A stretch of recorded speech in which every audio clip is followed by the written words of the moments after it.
my daughter's wedding, I overheard words that pierced deeper than any silence ever could. As I passed the head table, champagne glass in hand, Isabella leaned toward her new husband and whispered loud enough for me to hear, "Once she's out of the way, the Miami place will be ours." David chuckled, adding, "Just a matter of time. She's slipping more every day." They didn't notice me standing just a few steps away. To them, I was no longer a mother, just an aging woman, a burden, and most of all, an inheritance waiting to be claimed. I froze. My heart clenched like ice, but I made no scene. No outburst. Instead, I quietly set down my glass, picked up my purse, and walked out of the glittering reception into the warm Miami night. The valet looked surprised. "Leaving so soon, Mrs. Reynolds?" he asked. At least someone cared enough to notice. I managed a smile and told him I wasn't feeling well.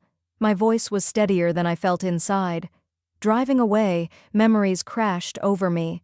Long shifts at the hospital, nights of exhaustion, dreams deferred so Isabella could chase hers, ballet lessons, braces, tuition at an Ivy League school, every sacrifice made without hesitation, every burden carried so she could walk lighter. And now, the one luxury I had ever allowed myself, the Miami penthouse I bought after decades of work, was nothing more than a prize for her and her husband to covet. I had raised my daughter alone after her father passed when she was just 7. I thought my sacrifices built her future. Instead, they built her expectations. By the time I reached my building's garage, the weight of it all was unbearable. The doorman's smile faltered when he saw my face. "Everything all right, Mrs. Reynolds?" "Just a long day," I replied, forcing calm. In the elevator, I caught my reflection in the mirrored doors. I didn't see the frail figure Isabella imagined. I saw a woman who had fought, sacrificed, and endured, only to realize she had raised someone who valued her for property, not love. When I stepped into my home, Rosa, my housekeeper, my confidant of 10 years, looked up from her book. "Miss Patricia, you're back early. Did something happen?" I met her gaze, and for the first time that night, I allowed my voice to break. "Yes. Something happened." I finally let the truth sink in. That night, I sat beside Rosa on the sofa, and for the first time since Robert's funeral, I cried. Not the quiet tears you brush away in secret, but deep, gut-wrenching sobs that shook my whole body. And Rosa, God bless her, didn't interrupt, didn't try to fix it. She simply held my hand and let me weep.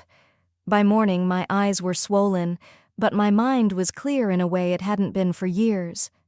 Rosa had stayed with me until midnight, listening as I poured out decades of hurt. When I finished, she squeezed my hand and said softly, "You gave everything to Miss Isabella. Some people don't realize what they have until it's no longer there." Her words echoed as I sat at the kitchen island, watching the sunrise paint Miami in gold and pink. When had I stopped being a mother and become a dispenser of favors, money, and status? When had my daughter's love become so conditional? The phone rang. Isabella's name lit up the screen. I let it go to voicemail. A minute later, a text came through. "Mom, where did you go last night? People were asking about you. Call me." Not "Are you okay?" Not "I was worried about you." Just annoyance that I had disrupted her perfect image. I set the phone down and turned to the ocean outside my window. Robert and I had dreamed of this view, of a retirement filled with cruises and sunsets. Cancer stole him from me at 45, and I packed away those dreams with his clothes. From then on, my world revolved around Isabella, her schools, her lessons, her future. My future? It never existed. The phone rang again. "Isabella." This time, I answered. "Mom, finally. Where did you disappear to?" David's parents were asking. It was so embarrassing to say you just left without a word. No greeting, no concern, just irritation. "I wasn't feeling well," I said evenly. "I didn't want to make a scene." "Well, you could have told someone," she huffed. "Anyway, we're opening gifts today at our place at 3. You'll be there, right? I need you to write down who gave what for the thank you cards. Not would you like to come, not could you help me, just you'll be there." Something inside me shifted. "I'm sorry, Isabella," I said firmly. "I can't make it today. I have other plans." "What plans?" she demanded, incredulous. "This is important. It's tradition." "I'm having lunch with Rosa," I answered, surprising even myself. "It's her birthday tomorrow, and we made plans weeks ago." It wasn't Rosa's birthday, but the lie rolled off my tongue with ease. For once I was putting someone else and myself before Isabella's demands. Her voice sharpened. "Mom, Rosa's just the housekeeper. You can see her any day." "I made a commitment," I said simply. "I hope you and David enjoy your gifts." And then, for the first time in my life, I hung up on my daughter. When I turned, Rosa was standing in the doorway, her brow furrowed with concern. "Miss Patricia, is everything all right?" I smiled, and it wasn't forced this time. "Yes, Rosa, but I hope you're hungry. Apparently, we have lunch plans." Her confusion melted into warmth. "For you, Miss Patricia, I am always free." Later that day, at a little Cuban restaurant Rosa had long wanted to try, I found myself telling her things I hadn't spoken of in decades. How I once dreamed of becoming an artist. How I turned down a scholarship to art school to marry Robert. How the paintbrushes and canvases still sat in a closet, untouched for years. "Why did you stop?" Rosa asked gently. I stirred my coffee. "Life happened. Robert died. Isabella needed me. There wasn't time for dreams." Rosa's gaze was steady. "And now Isabella is married. She has her own life. What about yours, Miss Patricia?" Her words cut through me like sunlight through heavy clouds. What about my life? For so long, I had been nothing but a role wife, widow, mother, provider. But who was I beyond that? For the first time in decades, I let myself wonder, who was I when I was no longer just wife, widow, or mother? For the first time in decades, I asked myself what Patricia Reynolds truly wanted for me. That evening, I sat at my desk with a yellow notepad, a strange excitement sparking in my chest. I wrote down my assets: the penthouse, my retirement savings, a few investments, a life insurance policy. More than enough to live comfortably until the end of my days, and still leave Isabella a generous inheritance. The very inheritance she and David were already building their future around. I picked up the phone and called my attorney, Howard Bloom. He'd handled my affairs since Robert's passing. "Patricia, good to hear from you. How was the wedding?" "Eye-opening," I replied. "Howard, I need to change my will immediately." There was a pause. "Of course. May I ask what brought this on?" "Let's just say I see things more clearly now. Can you come by tomorrow at 11? "I'll be there." After I hung up, I walked to the spare bedroom closet and pulled out a dusty box. Brushes, paints, canvases I hadn't touched in decades. I had once dreamed of being an artist before life redirected me. Tomorrow I would begin rewriting my will. But tonight, I would begin rewriting my life. I set an easel by the window overlooking the ocean, ignoring the phone buzzing with yet another call from Isabella. For once, I had more important things to do than answer her demands. The next morning, Howard arrived at exactly 11, leather briefcase in hand, glasses sliding down his nose. Rosa let him in. He studied me for a moment, then said, "You look different, Patricia. Something's changed." We sat on the balcony with coffee and pastries, the sea breeze carrying the scent of salt and possibility.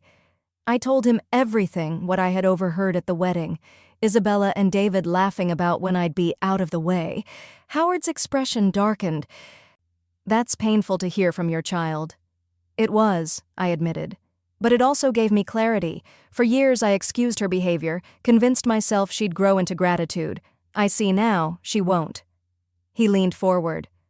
"So what do you want me to do?" I took a deep breath. "Remove Isabella as my primary beneficiary. I want to leave most of my estate to Rosa." Howard blinked. "Patricia, that's a major change. Are you certain?" "I've never been more certain. Rosa has given me more care and kindness in 10 years than my own daughter has in 30. She deserves security for her future." He polished his glasses, considering, "You know Isabella might contest this. She could accuse Rosa of influencing you. Let her try, I said firmly. I'm of sound mind. This is my decision. Rosa never asked me for anything. Isabella has asked for everything and still wants more. Howard studied me for a long moment, then nodded. I'll draft the new documents. But Patricia, have you thought about talking to Isabella first? At least giving her one chance to understand. I sipped my coffee slowly. Howard, I've given her chances her entire life. All I ever wanted was love and respect. She's shown me neither. As he gathered his notes, my phone buzzed again. A text from Isabella. Mom, we need to talk about your behavior. David and I will come by tomorrow at 7. Be ready. Not may we come, not does this work for you. Just another order. Another assumption that my time and my home belong to her. I handed the phone to Howard. He frowned.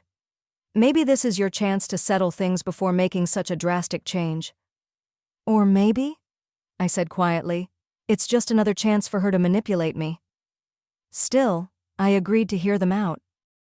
After Howard left with his briefcase and promises of the new will, I called for Rosa. She appeared in the doorway, concern in her dark eyes. Is everything all right, Miss Patricia? Did the lawyer bring bad news? Rosa asked softly. I shook my head and gestured for her to sit. Even after a decade under my roof, she carried herself with respectful distance. Rosa, I began, steady but firm. I need to tell you something. I'm changing my will. I'm leaving most of my estate to you. Her hand flew to her mouth, eyes wide. Miss Patricia? No. I cannot accept this. What about Miss Isabella? She'll be fine, I replied. She has her career, her husband, every advantage I could give her. But she doesn't value me, Rosa. Only what she thinks she can take from me. Tears shimmered in Rosa's eyes. This will bring trouble. She'll despise me. I reached for her hand.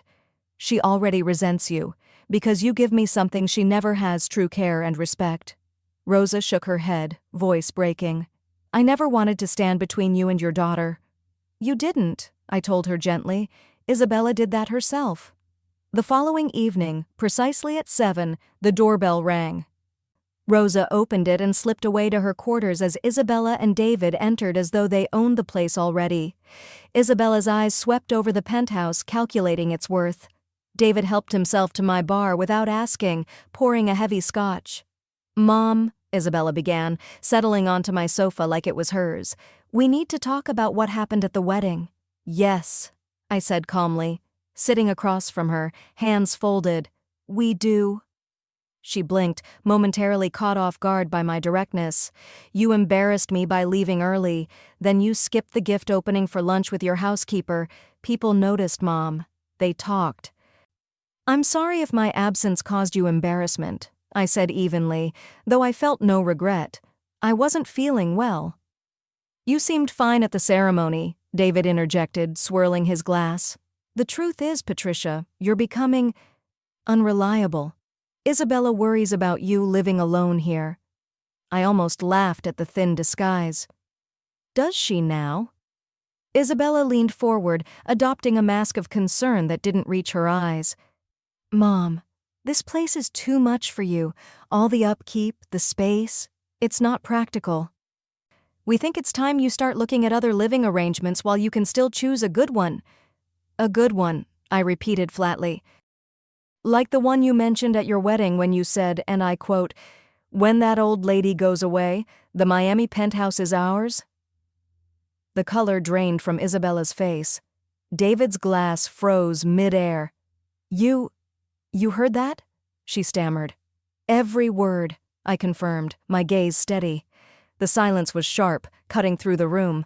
Then Isabella snapped, You misunderstood. It was a joke. Was it? I asked quietly, because it didn't sound like one. David set his glass down, his tone suddenly smooth. Patricia, people say things they don't mean, especially at weddings. Too much champagne, too much excitement. I studied him, this man who had spent less than a dozen hours with me before marrying my daughter, already speaking as if my home were his. Which part was the joke, David? Calling me an old woman? or planning what you'd take once I was out of the way. Mom, stop it, Isabella snapped, her face flushed. You're overreacting. Am I? I walked to the window, staring out at the view they coveted so much. Tell me, Isabella, when was the last time you called just to ask how I was?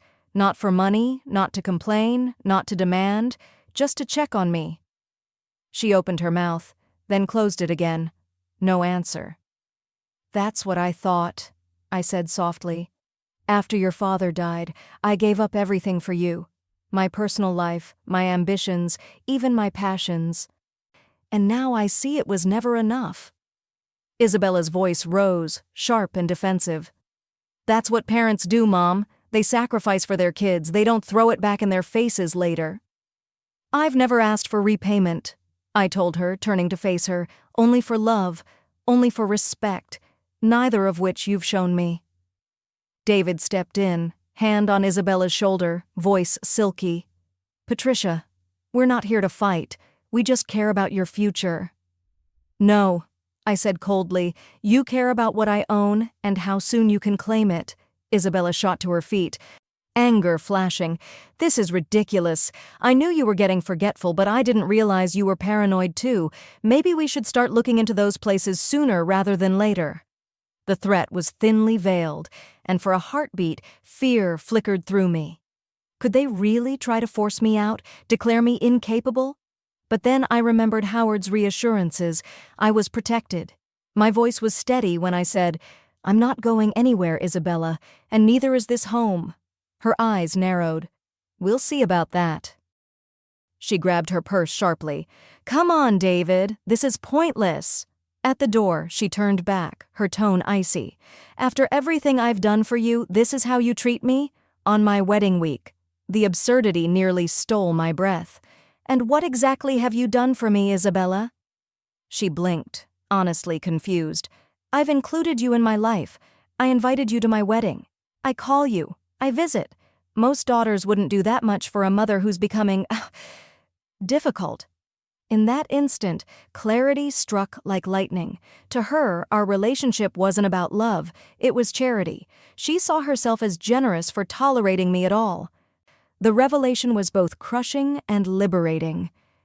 Goodbye, Isabella, I said, turning away. I think we both need time to reflect. When they left, Rosa emerged carefully. Miss Patricia, are you all right? And for the first time in years, I realized that I was. Yes, Rosa, I think I am. The next morning I called Howard to confirm my decision. He promised to bring the documents by that afternoon. Are you absolutely certain, Patricia? He asked, more certain than I've been about anything in years. I spent the morning painting stormy seas with a sliver of light breaking through the clouds. It wasn't good, but it was mine. And creating again felt like healing. At 2:00, the doorbell rang. Expecting Howard, I opened the door to find Isabella, alone, her face unreadable. Can I come in? She asked softly. I hesitated, then stepped aside. She sat on the sofa, posture stiff. I've been thinking about what you said, she began. About when I last called just to check on you. I want to make things right, Mom. Hope stirred in me, fragile as glass. I appreciate that, Isabella, I said carefully. She leaned forward, voice low, almost tender. Maybe we could spend more time together, go through Dad's old things. I could come by more often, help you organize. Alarm bells rang instantly. Isabella hadn't cared about Robert's belongings in 20 years. Why now? What brought this on? I asked. She shrugged, too casually. I just realized I've been neglectful. You're right, I should appreciate you more, while I still have you. Before I could respond, the doorbell rang again. This time, it was Howard. He stepped inside with his briefcase. His brow lifted slightly at seeing Isabella, but his tone stayed professional. Mrs. Reynolds, I have the documents we discussed. Isabella's head snapped toward me. Documents? What documents? Howard placed the folder on the table. The updated will and other legal papers you requested. Isabella shot to her feet so fast a side table wobbled. You're changing your will? That's what this is about?" The mask slipped. Her concern evaporated, leaving only raw fury. She snatched the folder from Howard and skimmed the pages, her face drained of color, then flushed crimson. "You're leaving everything to her?" she spat. "To your housekeeper? Have you lost your mind?" "That's enough," I said sharply, retrieving the papers. "My estate is mine to decide." "She's manipulated you." Isabella's finger jabbed toward Rosa's closed door. "She's been plotting this for years, turning you against me." Howard's voice hardened. "Miss Reynolds, your mother is of sound mind and entirely capable of making her own decisions. If you continue these accusations, I'll have to ask you to leave." Isabella's eyes filled, but not with sorrow, with rage. "You'd choose her over your own daughter? After everything I've done for you?" I looked at her, my daughter, the child I had loved and sacrificed for, and I felt only sorrow. "No, Isabella. I'm choosing myself. For the first time in my life, I am putting my needs first. And I need to be surrounded by people who care about me, not what I own." Her face twisted with fury. "You'll regret this, Mom. I promise you that." A month passed in silence. No calls, no visits. I signed the new will with Howard present, a doctor certifying my clarity of mind, a safeguard against the battle Isabella would no doubt wage one day. And as I signed my name, I felt something I hadn't in decades: freedom. Her words, so tender on the surface, caught me off guard. For a moment, it was almost as if I had my daughter back, the little girl who used to slip drawings under my bedroom door, who once climbed into my lap and whispered that I was her best friend, but memory is a stern teacher. I reminded myself that words were easy. Actions, history, and patterns told a different story. "I did what I had to do," I said quietly, closing the album. "Your father would have wanted me to." Isabella's eyes glistened. "And I should have seen it sooner. I should have been better to you." It sounded right, almost too right, a perfectly rehearsed line. Still, I searched her face for sincerity. "Appreciation is important, Isabella, but it isn't the same as respect. And respect is something I've been waiting for my entire life as your mother." She held my gaze, then looked away, fiddling with her wine glass. "I know, and I'll prove it to you. You'll see." Her smile returned, soft but deliberate. "Let's make this a new chapter, Mom, just you and me." Part of me wanted to believe her, to step into that warmth and pretend the wounds of the past had vanished with a few words over dinner, but another part of me, the wiser, scarred part, remained cautious. That night, as I drove back to the penthouse, the photo album still warm in my hands, Rosa greeted me at the door. "How was it, Miss Patricia?" she asked, searching my face. I hesitated before answering. It was complicated. I set the album on the table and traced Robert's smile frozen in a photograph. Isabella's efforts were touching, but I couldn't shake the unease in my chest. Was this a genuine attempt at reconciliation, or the beginning of another carefully crafted performance? Only time would tell. I stared at him, hardly believing what I was hearing. "You fought with Isabella. About this?" David nodded, running a hand down his face, suddenly looking older, worn. "She's obsessed, Patricia. She can't see anything except the money. I told her this would destroy whatever was left of your relationship, but she doesn't care." I folded my arms. "And what about you? You laughed with her at the wedding, David. You went along with the jokes about my home, my future. Why the sudden conscience?" His eyes dropped to the floor. "Because that was talk.